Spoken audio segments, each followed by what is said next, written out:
Nagyoyosi pa rin ba kayo kahit pa may ibang tao?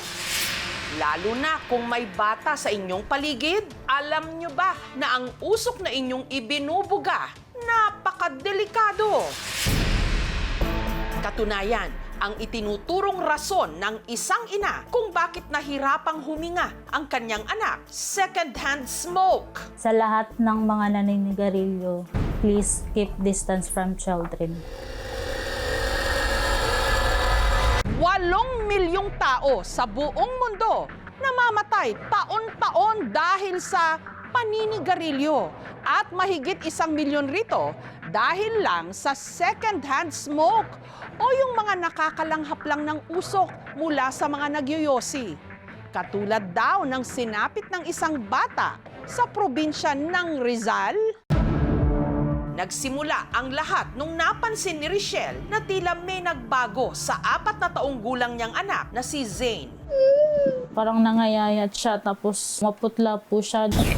Medyo may halak po siya sa dibdib. Malalim po yung paghinga niya. Nung ipinadoktor nila ito ng asawa niyang si Faisal, nadiskubre na si Zane meron na palang pneumonia. Tinanong namin saan nakuha pneumonia. Sabi po ng doktor is hangin. Pag sinabi natin pneumonia, ang affected sa respiratory system natin yung lung units mismo. Pero sa mga bata, hindi lang kasi yung lung units ang affected, kung hindi pati yung daanan ng paghinga. Tinanong kung may naninigarilyo ba sa bahay.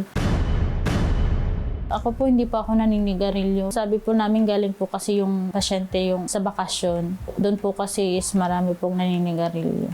Naalala nila na kababakasyon lang nila sa General Santos City at sa Zamboanga City sa Mindanao nung umuwi mula Saudi ang Lola Veronica ni Zane, kung saan marami sila roong mga kamag-anak na naninigarilyo. Madalas po naninigarilyo doon yung lolo ni Zane, asawa ng kapatid ni Lola Veronica. Halos siguro mauubos yung isang nalalanghap pa rin namin yung binubugan. Hindi kami lumalayo. Kasi nahiya nga kami, nakikituloy lang kami. 2 buwang nanatili si Zane sa Gensan at sa Zamboanga City, kasama si Lola Veronica. At nung bumalik na ito sa kanilang bahay sa Rizal, nakitaan siya ng mga senyales na hirap na siyang huminga.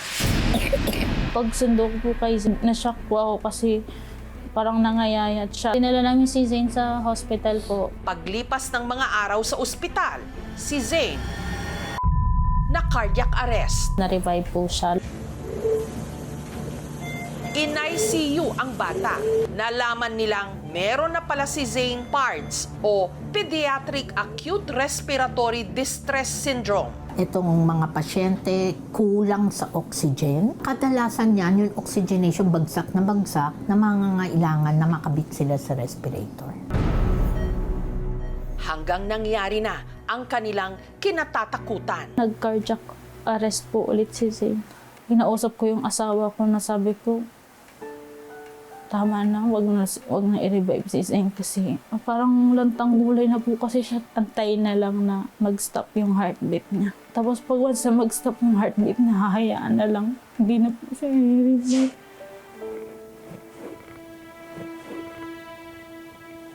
Wala si Zane nung birthday ko. Hindi ko alam kung paano ko ipoposisyon yung sarili ko. Hi, Mama!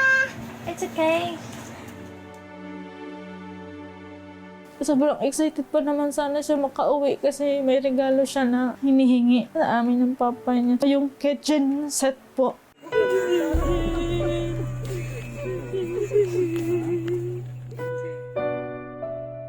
Sobrang sakit sa pakiramdam. Sana ako nag-alaga sa anak ko. Sana hindi siya namatay. Ayon sa lola ni Zane na si Veronica, sinigurado naman daw niyang malayo ang kanyang apo sa mga naninigarilyo. Yung brother ko po, naninigarilyo yon. Kung magsigarilyo yan siya, malawak man din yung lupain nila, nasa malayo man siya. Pinagawan pa nga raw niya ng kubo ang apo para hindi nito makasalamuha ang mga naninigarilyo nilang kamag-anak. Tapos open air. Basta ang ano ko ma'am, hindi siya yung sa smoke flow ng brother ko. Hindi ko siya masabi ma'am na expose ang bata. Pero sa akin, ginawa ko po lahat ang ano ko sa apo ko. Papasalamat lang po ako na kahit sandali po na Nalagaan ko yung apo ko. Wala po akong galit kasi unang-una po, pure naman po yung pag-alaga niya kay Zane. Alam ko pong mahal niya po si Zane. Ang makalanghap ng usok ng sigarilyo, lubhang mapanganib, lalo na sa may mga mahihinang baga at resistensya. Gaya ni Zane na ayon kay Richelle, sakitin talaga. Every time po pinapakain namin siya ng solid food is umiiyak siya. Nagre-rely lang po siya sa milk. Pigsahin po talaga siya. Like, every 2 months, may pigsa. Pag may pigsa, it gives me the impression na mahina talaga yung immune system. Who's there? Posible rin daw na may iba pang sakit o kondisyon ng bata. Yung hugis ng ulo niya is parang hindi normal. Pero dahil hindi raw sapat ang kinikita nilang mag-asawa sa call center, Hindi po kami nakapagpasuri sa immunologist. napag-alaman din nila na ang sakit ni Zane hindi lang basta pneumonia. Ang first diagnostic po kay Zane is aspiration pneumonia po. Kadalasan nakukuha yan kapag pinapakain. Kasi kapag nakahiga, ang tendency, mabilis lang tumuloy-tuloy doon sa daanan ng paghinga. It's not related sa second-hand smoke. But kung meron kang exposure sa second-hand smoke at saka nawala nga yung pangwalis no, nung plema, so yung plema na yan, hindi effectively mailalabas. Lalong-lalo na sa mga bata na hindi marunong umubo. Complicated yung case. Best na ma-work up talaga siya for ibang mga autoimmune disease. Ang sa second-hand smoke, I don't think it is the cause. Kung ang bata kasi umuubo na, even prior doon sa yung nangitim siya, maaaring na may infection na siya even before. There is no safe exposure to smoking, to second-hand smoke. Ang usok galing sa sigarilyo, 7,000 chemicals. Sa second-hand smoke, pati cancer pwede kang makakuha. Iiwas ho natin ang mga bata na ma-expose sa second-hand smoke. Mahigit 1 taon na mula nung namatay si Zane, pero baon pa rin si Richelle sa kanilang naging hospital bill. Ngayon po may balance po kami na nasa 800,000 po. Ang doctor's fee po is nasa around 300. Ngayon lang din daw nagawang ibahagi ni Richelle ang kanilang pinagdaanan. Ang dami kasing lumalabas sa newsfeed ko na may pneumonia ang bata. Madami pong nag-send ng sympathy nila sa akin. Ang atensyon ng mag-asawa, itinuon na nila ngayon sa kanilang bagong anak. Since may baby na po kami, nagkaroon po kami ng hope, pero andun pa rin yung pain. Bumabawi po kami sa second born namin. Yung bata may regular check-up na sa pediatrician.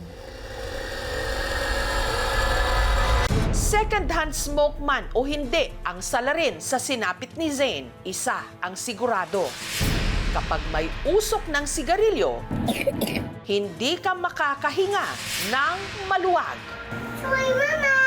It's okay.